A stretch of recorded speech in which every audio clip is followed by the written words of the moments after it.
Hola, ¿qué tal? Bienvenidos sean todos y todas a Ojalá y algunas noticias muy interesantes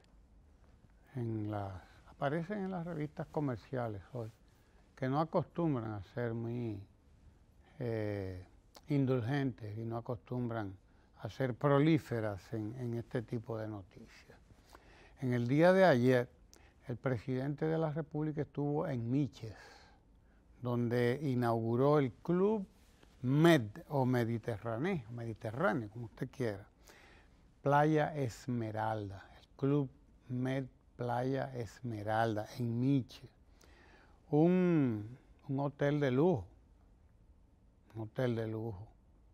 eh, que ha costado, que representa una inversión de 100 millones de dólares, es decir, más de 5.000 millones de pesos, y que representa también al mismo tiempo cientos de puestos de trabajo para dominicanos y dominicanas de esta zona de la región este de la República Dominicana.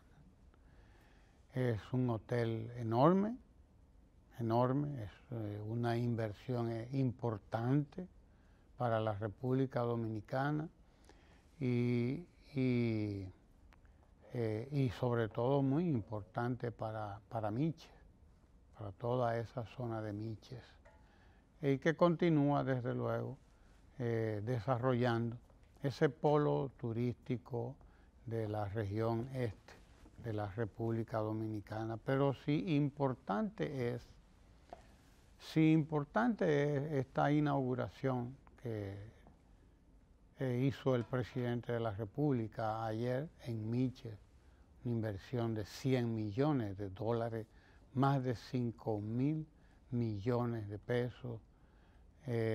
Sí, importante es esto, todas las oportunidades, puestos de trabajo que se abren para todas estos dominicanos y estas dominicanas en esta formidable instalación.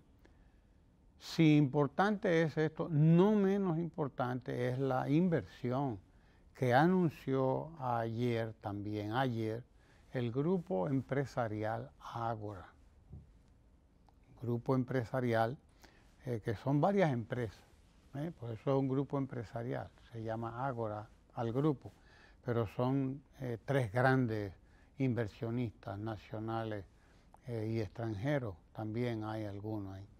Ese grupo empresarial Ágora anunció ayer una inversión de 130 millones de dólares. Estamos hablando de cerca de 7.000 millones de pesos en ese proyecto que ustedes están mirando ahí en pantalla. Ese es un proyecto, un complejo turístico y comercial que se construirá en Santiago, la ciudad corazón del Cibao. Como ustedes pueden ver, se trata primero de una inauguración, de un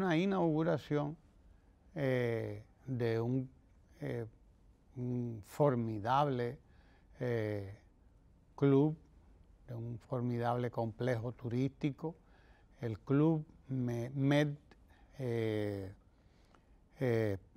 Playa Esmeralda en Miches, e inmediatamente se anuncia la construcción de otro complejo, pero ahora en Santiago, lo que quiere decir que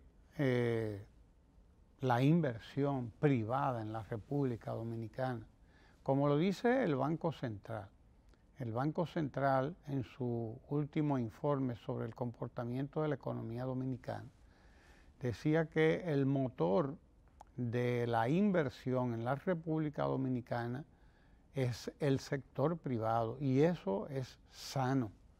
Eso habla de la salud de una economía. Sí, porque si fuera el gobierno, la oposición política de aquí estuviera diciendo que el gobierno está derrochando el dinero. Dijera que el gobierno está, ya ustedes saben, tirando las puertas por la ventana. y que dijera que todo esto no es más que un crecimiento y que un desarrollo ficticio, porque es el gobierno el que lo está llevando a cabo. Y la verdad tiene que ser dicha. Toda esta inversión, el presidente ha estado inaugurando en estos días varios complejos turísticos, no solamente el del Club Playa Esmeralda, ayer en Miche. Estuvo inaugurando también antes otro importante complejo turístico, ahí mismo en la región del este. Ha estado inaugurando otros tantos complejos en diferentes lugares del país y además de eso ha estado dando el primer Picasso, ayer o antier dio el primer Picasso, precisamente para la inauguración, para el inicio de la construcción de otro importante complejo turístico en la región este. Y ahora es este grupo Ágora, este grupo empresarial santiaguero, que anuncia la construcción de un complejo turístico y comercial, cuyo modelo ustedes pueden ver ahí en la pantalla. Sí, señor. Ahí en la pantalla, póngalo ahí, sí, señor. Mire usted lo que se va a gastar Santiago próximamente. Porque eso estará construido, me imagino que en 2 o 3 años podría estarse inaugurando ese complejo turístico y comercial en Santiago. Y recordemos que Santiago no es lugar de playa. Recordemos que Santiago no tiene mar. Santiago está ahí en medio de la cordillera central, es la ciudad corazón, como le dicen, del Cibao, la capital del Cibao. Para que en una ciudad se levante un complejo semejante, tiene que haber un estudio, tiene que haberse hecho un estudio importante de cuál es el comportamiento de la economía en ese lugar y de cuál es el comportamiento de la economía en esa región. Es decir, lo que le llaman estudio de factibilidad. Estudio de factibilidad que garantiza el éxito de un emprendimiento tan importante. 130 millones de dólares, cerca de 7.000 millones de pesos. Y ya podemos nosotros saber, por lo tanto, cuál es, primero, la realidad de lo que anuncian las cifras dadas a conocer por el Banco Central de la República sobre el comportamiento de la economía el año pasado y sobre los buenos augurios que hay para la economía en este año también. Porque a pesar de todo, a pesar del coronavirus incluso, y a pesar de toda la monserga y de todo el pesimismo que trata de inocularnos, de inyectarnos la oposición ciega que hay en la República Dominicana, esta oposición bruta, que no sabe hacer campaña si no es haciendo daño, que no sabe hacer política sino politiquería, que no sabe proponer políticas sino insultar y crear odios. A pesar de todo eso, los pronósticos de nuestra economía, según la Comisión Económica para América Latina, es de que creceremos probablemente más de lo que crecimos el pasado 2019, que crecimos 5.1, 5 veces más que toda la América Latina, que el promedio de América Latina, porque el promedio de América Latina fue de 1%. Ese fue el promedio de América Latina, en números redondos, fue 1%, 1.5, algo así. Nosotros estamos creciendo 5 veces más que América Latina. Oiga usted, qué impresionante es. Eso es lo que explica que antier el presidente estuviera dando el primer Picasso o el primer Palazzo, que ahora le damos Palazzo, para la construcción de un complejo turístico, ahí mismo en la región este. Estábamos viendo hace poco las imágenes, señor director, que usted las tenía ahí, sí. Un complejo turístico nuevo, estaba el presidente dando el primer Picasso para la construcción de ese hotel de lujo, otro resort de lujo que se construye, que se levantará ahí en la región este. Pero ya ayer estaba inaugurando el de Valladolid, que costó más de 100 millones de dólares. Y ayer mismo estaba anunciando el Grupo Ágora la construcción de ese complejo turístico y comercial en Santiago. O sea, un día tras otro, una inversión tras otra.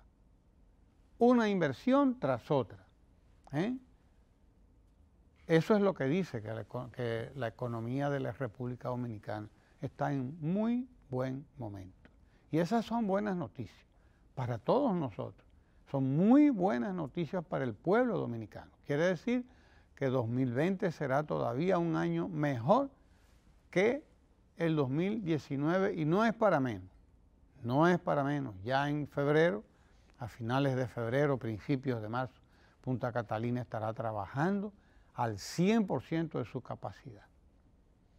Al 100% de su capacidad. Al 20 de febrero, el presidente de la República estará entregándole al pueblo dominicano la más importante de las inversiones que se hayan hecho en los últimos tiempos en materia de energía, o por lo menos una de las tres más importantes, porque han sido importantes lo que se ha conseguido en la República Dominicana en materia de generación de energía, de las llamadas energías verdes, energía sostenible, energías renovables. Es decir, hemos invertido y tenemos, cuando el presidente llegó ahí en el 2012, hace 7 años, ya van a ser en agosto, hará 8 años. Cuando el presidente llegó ahí, el presidente Danilo Medina, apenas generábamos unos 20 y tantos, quizás menos, megavatios. Hoy estamos generando más de 600 megavatios. Hemos multiplicado 30 veces la generación de energía renovable, de energía limpia, como le llaman. Energía eólica, es decir, energía a partir del viento, energía fotovoltaica, energía solar, producida a partir de paneles solares, y energía producida a partir de biomasa, poco menos la biomasa, ¿no? Pero estamos en un momento formidable. 535 megavatios, 533.5 megavatios de energía limpia. Hemos agregado, es un ahorro de 5 millones de barriles de petróleo al año para la República Dominicana. Estamos ahorrándole, oiga bien, a la República Dominicana 5 millones de barriles de petróleo al año, y desde luego ahorrándole al medio ambiente lo que eso representa en materia de contaminación. En materia de contaminación provocada por energía producida a partir de fósiles, a partir de combustibles fósiles derivados del petróleo, quiere decir eso. Es mucho lo que se ha avanzado en esta materia. La matriz, como se llama, es decir, los diferentes sectores que intervienen en la producción de energía en la República Dominicana, son hoy mayoritariamente, o lo serán a partir de abril de este año, mayoritariamente energía no contaminante del medio ambiente, o contaminante pero muy poco del medio ambiente, porque hemos hecho un suma cero, como se dice, es decir, una nivelación por la siembra de árboles, tanto 2 millones de árboles que se sembraron ahí en los alrededores de Punta Catalina, sobre todo árboles de caoba, un caobal enorme sembrado en los alrededores de Punta Catalina para amortiguar la poca contaminación que pueda generar Punta Catalina. Es amortiguada por estos 2 millones de árboles que se sembraron en esos alrededores por ahí. Y además de eso, todos los otros que se han sembrado como parte del plan Reforestemos Quisqueya.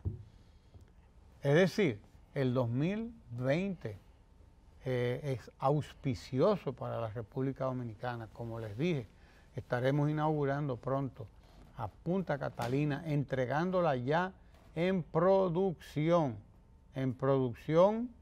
a tutiplén, como decían los abuelos de nosotros, a toda producción, eso es lo que quiere decir a tutiplén, es un italianismo que nos llega como latinismo, todo lleno, tutiplén, era tutiplenum en latín. Sí, señor, nosotros estaremos así mismo, como decían nuestros viejos, a tutiplén, a todo dar en este 2020, porque además estaremos entregando no solamente a Punta Catalina, produciendo a toda capacidad. Un gran negocio para la República Dominicana, una gran empresa del Estado Dominicano, que alguna gente, ahora la oposición dice que Punta Catalina debe ser totalmente del Estado. Oiga, si esta gente es estúpida. Y hoy se la cantan y mañana se la lloran. Hoy se la cantan y mañana se la lloran. Y al revés, hoy se la lloran y mañana se la cantan. Porque lo que decían era que Punta Catalina era una prueba del delito o algo así, ¿verdad? Y que había que detener esa cosa y de que eso no podía hacerse. Y se lanzaron a la calle en cuerpo y alma. Financiado todo el mundo sabe desde dónde, a denunciar a Punta Catalina para que no se construyera Punta Catalina. Hoy, Punta Catalina es una realidad, es un hecho imposible de echar para atrás. No solamente eso, es una gran empresa del Estado Dominicano. Y ahora ellos dicen que ahí no puede haber inversión privada. Oiga usted, ellos que son tan partidarios, tan neoliberales en unas cosas, entienden que pero todo eso no es más que demagogia, porque esta gente no sabe hacer más que eso, pura demagogia, pura demagogia. Ahora di que Punta Catalina debe ser una inversión netamente estatal. ¿Y quién le dijo a usted que el Estado está para ser empresario?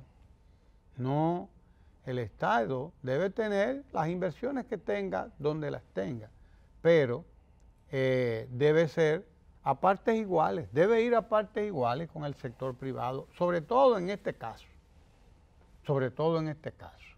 Yo entiendo, por ejemplo, que la energía hidráulica no sea privatizada. Yo lo entiendo perfectamente eso, y estoy totalmente de acuerdo. Pero Punta Catalina ha sido una inversión ingente, grande del Estado Dominicano, más de 4.000 millones de dólares que han sido financiados. Si el Estado Dominicano puede recuperar parte de esa inversión, dando participación, vendiéndole al sector privado participación en la empresa, así sea el 40, el 50%, pues qué mejor, cuánto mejor.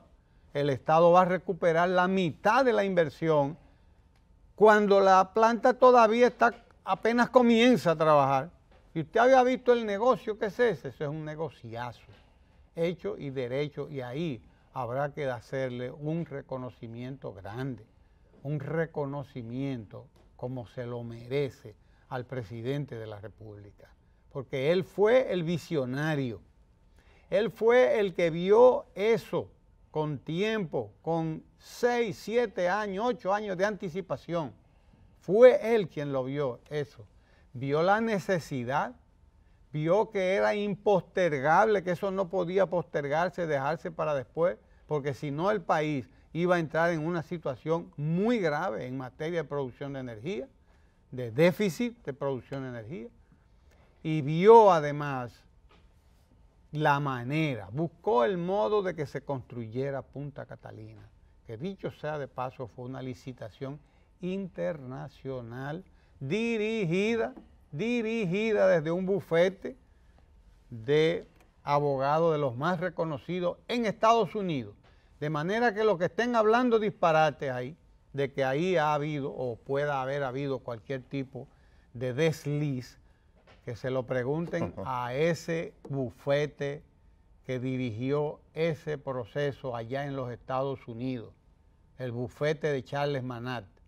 Sí, señor, que vayan a preguntarlo a Estados Unidos, porque ahí es que tienen que dar cuenta de eso, no es aquí, ¿no? Porque si algo tiene el presidente Danilo Medina es que es previsor, él sabía a lo que se arriesgaba con toda esta balsa de saltapatrás que tenemos aquí, porque la oposición política dominicana no es más que un grupo de saltapatrás. Sí, señor, eso es lo que son, un grupo de saltapatrás. No hay nada más que critican si uno hace y critican y mal si uno no hace. Si ellos se la cantan y se la lloran. Se la cantan Es y se la penoso lloran. porque la oposición es muy importante para la democracia, la oposición es muy importante para el desarrollo de los países. Cuando sirve. Cuando existe y se expresa de una manera crítica y constructiva, porque hay muchas cosas que nosotros necesitamos mejorar. El tema es que los temas que se ponen de moda en República Dominicana, por lo general, son temas que a veces no son los principales problemas de la República Dominicana. Por ejemplo, usted se pone a ver cuáles son los principales temas que ha esgrimido la oposición y nos encontramos con el tema de Odebrecht como principal tema, segundo como el tema Punta Catalina, pero no la construcción o no de una planta que viniese a resolver el problema eléctrico, sino la crítica a cómo se ha hecho Punta Catalina. Y son básicamente los dos problemas principales. Sin embargo, República Dominicana tiene problemas que viene arrastrando desde hace mucho tiempo. Uno de ellos, por ejemplo, es el tema de la seguridad. Y me toman el tema de la seguridad y me lo sacan de que la seguridad, cuando usted habla de ella, usted tiene que verla en el contexto de un cuerpo social. ¿Cómo han sido las causas y las condiciones socioeconómicas de ese pueblo? Va a influenciar o no en si hay seguridad, entendiendo seguridad como el clima en el que los seres humanos pueden resolver su vida sin tener problemas de violencia unos contra otros. Entonces eso tiene mucho que ver con la ética, que ahorita vamos a ver con Carlos Rodríguez Almaguer, que lo tenemos de invitado, y que nos va a hablar un poco de la ética desde el punto de vista martiana, o sea, desde el punto de vista de José Martí, ese apóstol de la independencia latinoamericana. Pero yo quería hablar del tema de seguridad y de hablar de un tema que es obligado en el día de hoy. Usted sabe que hoy es 31 de enero y hoy es el Día de la Juventud. Cuando uno viene a analizar por qué hoy es el Día de la Juventud, nos encontramos que por San Juan Bosco, quien hizo un trabajo con los jóvenes, pero a su vez eso le refleja tal vez la influencia que ha tenido la Iglesia Católica en la conformación de fechas, porque si yo creo que debe de haber un Día de la Juventud, tal vez debería de ser el 12 de enero, que sí tiene que ver con nuestra tradición y nuestra historia, refiriéndome al 12 de enero de 1972, cuando Los Palmeros, un grupo de jóvenes, entregó la vida en lucha contra una tiranía que en ese entonces encabezaba el doctor Balaguer, un régimen de facto que había ganado de manera fraudulenta las elecciones del 66 y donde había prácticamente una intervención extranjera en República Dominicana porque los cuerpos castrenses estaban en manos de un gobierno extranjero en ese momento. Esa juventud combativa realmente no ha sido reivindicada históricamente en República Dominicana y sí nos encontramos que la conmemoración de la juventud en República Dominicana se hace por San Juan Bosco, que tiene sus aportes, no lo niego, pero que no es parte de nuestra historia patria. Entonces, en ese contexto, hablando de lo que son los temas que pone la oposición, nos encontramos con que el tema de hoy es el desempleo en algunos de los grandes diarios de circulación nacional.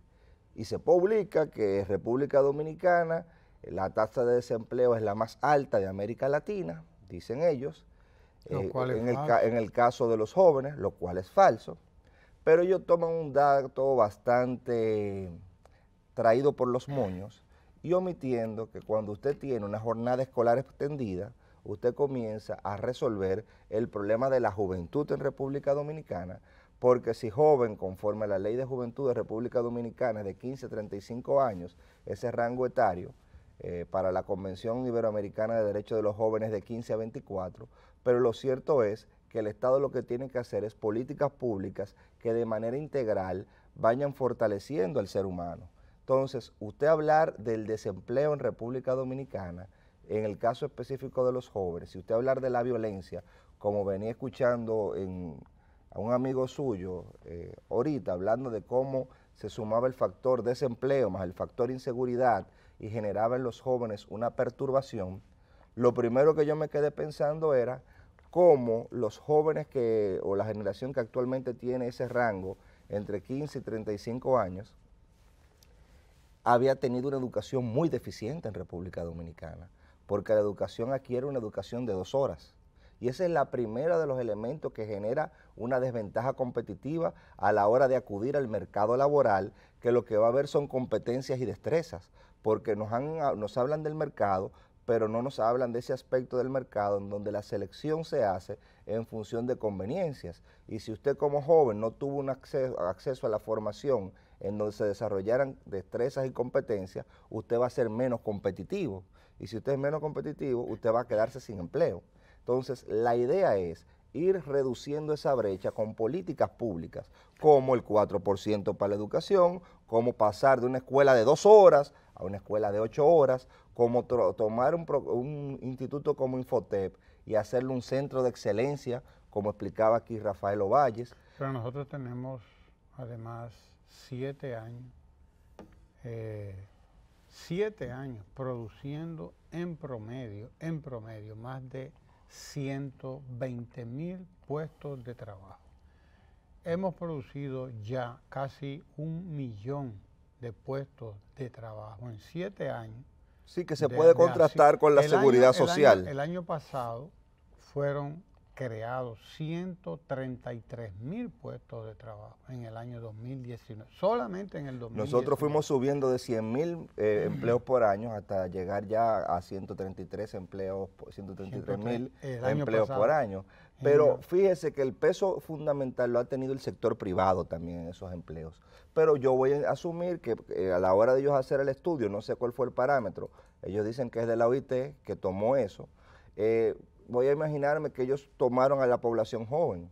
Por eso usted se encuentra con que ya que en el Congreso no pudo salir mi primer empleo, un proyecto de ley que estaba impulsando Karen Ricardo, el Ministerio de Trabajo se las ingenió burlando las trabas legislativas y burocráticas e hizo un proyecto en donde en conjunto con el gobierno central y el sector privado, una alianza público-privada, está generando ese programa de primer empleo como una primera plataforma, porque usted se encuentra en el sector privado que le piden experiencia a un joven de 22 años, le piden, usted tiene que tener entre 22 y 25 años, tiene que hablar inglés, tiene que tener una maestría y tiene que tener experiencia. Pero ¿cómo tiene experiencia si no ha tenido nunca un empleo?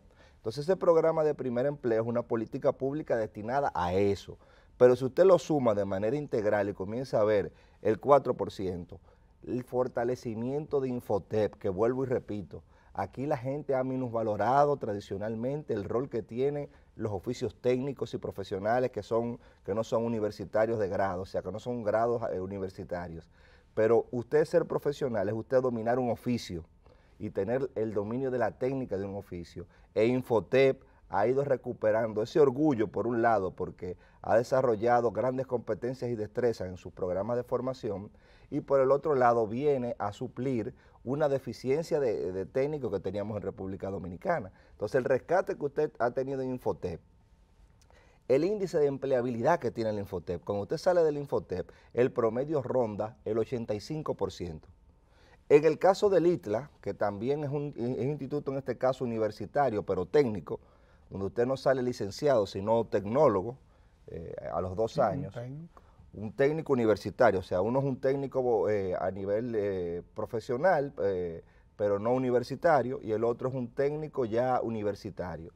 En el caso del ITLA, la tasa de empleabilidad después que usted sale ronda el 90%, y hay carreras cuya demanda, por ejemplo, la del de ciberseguridad, ronda el 100%. Pero una vez aclarado el tema de que la política de juventud tiene que verse de manera integral, se está hablando de la seguridad. Por ejemplo, a mí me dicen que la crisis de inseguridad y la violencia que hay es inaudita actualmente. Es una cosa que esto parece Siria. Hubo gente que aquí comparó República Dominicana con Medio Oriente. Sí, así, no sí. Tienen las cifras.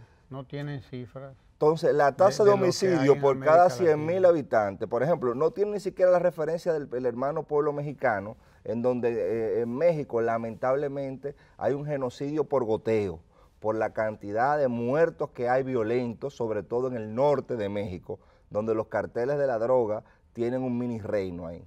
Pero, por ejemplo, en República Dominicana, la tasa de homicidios por cada 100.000 habitantes en el año 2012 estaba a 24.5. Sí, señor.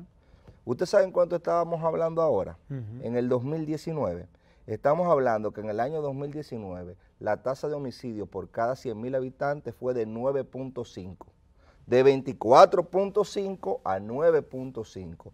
Eso significa una disminución de la violencia en República Dominicana. Sin embargo, nosotros vemos que desde los medios de comunicación y de difusión masiva se insiste en una crónica roja que pone las cosas peor de cómo están y que termina generando una corriente autoritaria, porque hay gente que hablan de que como la justicia no funciona, hay que coger la justicia en sus propias manos. Y usted sabe la aberración que es que un comunicador diga que la justicia no funciona y que cada quien tiene que hacer justicia por sus propias manos. Eso sí es violencia y eso inclusive es ilegal, porque usted está abusando del derecho de la libertad de expresión y está haciendo una incitación a la violencia. Entonces, en hoy, que es Día de la Juventud, en vez de llamar a la esperanza y en vez de llamar a enfrentar los desafíos que sí tenemos como sociedad, lo que se está haciendo es que se está hablando de miedo.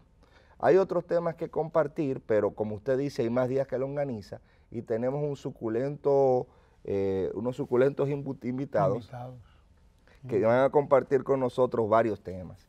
Sí, sí. Es interesante lo que se dio a conocer ayer, el acuerdo entre la Asociación Dominicana de Profesores y el Ministerio de Educación. Un acuerdo importantísimo para la educación dominicana.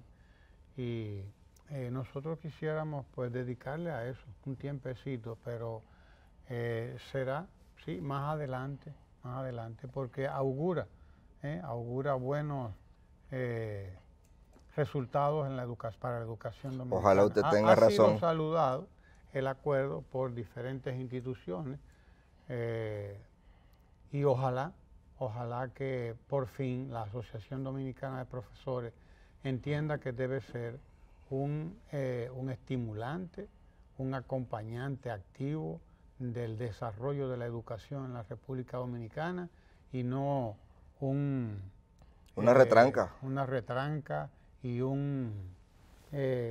freno también. Un grupo que solamente vive llorando para que le den un chele más aquí y un chele más allá.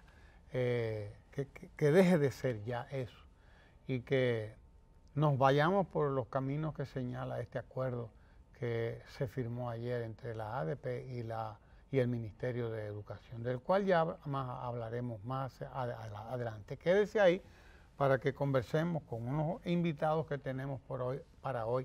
A propósito del Día de la Juventud, vamos a hablar sobre un gran joven latinoamericano que todos debemos conocer. Se llamó José Martí. Así que no se mueva de ahí y si el señor administrador del Banco Agrícola pues decide acompañarnos hoy también, pues lo tendremos por aquí un momentito. No se mueva de ahí.